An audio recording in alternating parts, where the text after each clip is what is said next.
Hey, everybody, it's Chris Aiken from the Classic Metal Show and the Aftershocks podcast.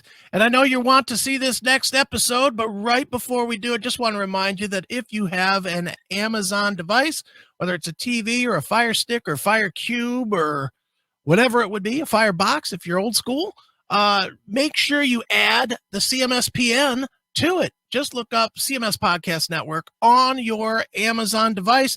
Add the channel, and you will get every episode of all 4 shows for free right there on your TV. Make us part of your TV viewing every single day and night, all right?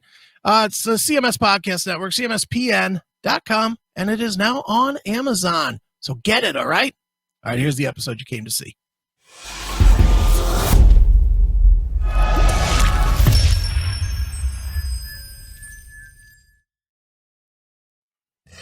So, I spoke enough about that documentary. So what did you take away from it?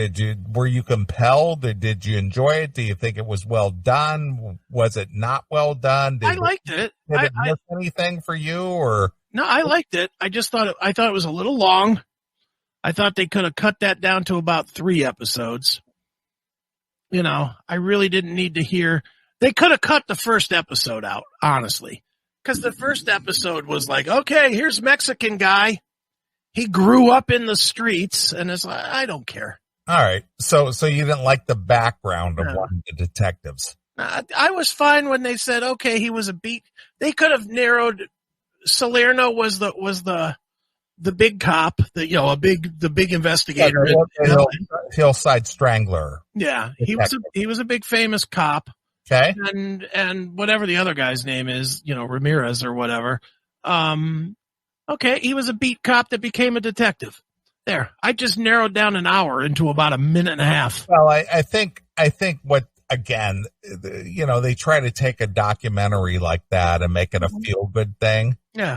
And say, hey, look, local boy makes good. He could have gone the bad way, but he turned his life around, and he became a policeman, and Mexicans who live on the street, they're not all bad. Yeah. Well, again, no offense, but I'm watching to see this guy fucking kill people. I'm not watching to see fucking when you were 13 you robbed a fucking candy store. Right. And but you turned your life around and you became one of the good guys. Don't care how you became a cop. All right. I mean, dude, here, I'm gonna play the game with you to make my point as valid as I can. All right, go ahead. I don't care who the serial killer is. I don't care who it is.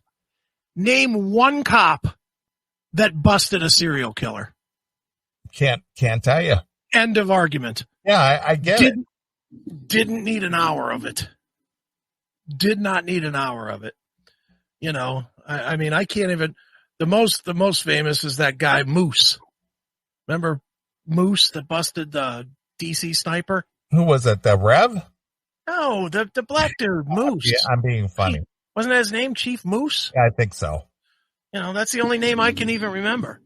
Well, I think, and I'm trying to give a little bit of credibility to the documentarian who put this Night Stalker video together. Mm-hmm. Is that they were trying to say that this kid from the streets kind of understood the mentality of the Night Stalker because he came from the same place, personally. Right. And I think that's what the connection was. Mm-hmm. But yeah, I agree. They did cover his background fairly significantly when it really didn't have anything, specifically to do with the Night Stalker. And he was the B cop. They didn't talk dick about the Hillside Strangler cop.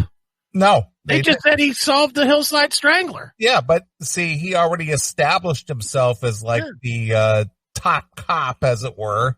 And this guy came along and he lent something to the investigation. I think that's what they're trying to go for. I would have been more interested in the Hillside Strangler and what he brought to what he brought from that case to the other case. Instead of the Mexican guy telling me that he was so poor that he couldn't eat a fucking bean burrito or whatever he said. And I'm not being racist here, you dicks. That's actually in the documentary. Yes. he talked about that he didn't have enough money for fucking anything but burritos. And Sure, of course. he would, and see, this is the stuff that bothers me. Why do I need to know that he was uncomfortable eating Italian food for the first time in a fucking restaurant? Because he was out of his element. Stop it. No one cares. That's a Larry King question. Oh, what was the first time you ate lasagna? Did you know what it was you were eating? Was there ricotta cheese on it? You solved the case of Richard Ramirez, but what I need to know is, when was the first time you ate a good feta? Was it at the restaurant? Was it when, you used to eat burritos? How about that? Then you went to Italian food? See, I watched your doc. Oh, no, that's not what happened, Larry. Something like that. It was something with a burrito and Italian food. Is a burrito Italian? I'm just asking. I don't know for sure because I didn't prep. Hey, I don't know if there were a burrito is wrapped in like large noodles or what. You pour Italian dressing on it. Does that make it Italian? Just asking the question here.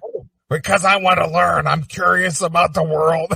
I might want to find a serial killer, and I need to know what you eat.